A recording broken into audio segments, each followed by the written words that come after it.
This is the culmination of a partnership we've had with the art department for a few years to bring student art into the library. Abigail had been asking me since I've had her for drawing and 2D design, can she do a mural? I can't help but look at empty walls and see faces on them. But kind of through 2020 and a lot of upheaval, a lot of conversations around civil rights and also the environment started to pop up in my mind and also show up in my paintings.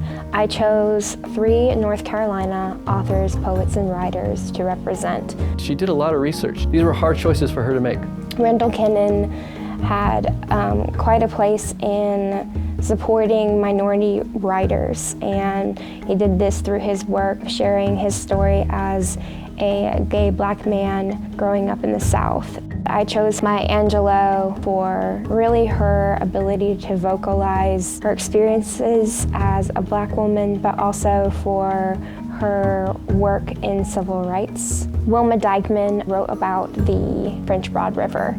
She also, I think, was pretty fiery in her efforts to establish the Clean Water Act. It's nice to have diverse backgrounds and diverse writing styles represented here.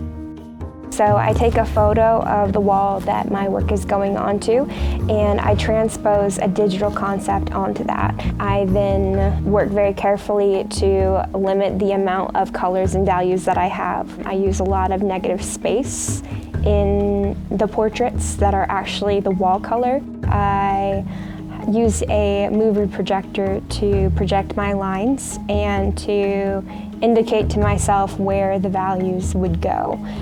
So I essentially made a giant paint by numbers. Your mural is there for people to bring their experiences too, and it's big enough, it gets attention. That's what's great about a mural. And it's just a way for others to be inspired by the same character and values that they had.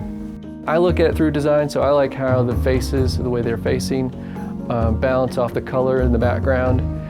Overall, I think it fit the space really well. It's a difficult space because it turns a corner, and so there's something fun in how she created and reconciled the corner that had to be they're placed on. It's not just a flat wall. It's really great to display student accomplishments. They're not getting graded on it, but people are enjoying it, and I think that's really special for students to see. It's important to be engaged in the conversation that's being had all around the globe today in terms of equality and diversity, in terms of sustainability and mindfulness of our environment and the global impact that that's having. So this was a lighthearted effort to engage both students and staff into that conversation.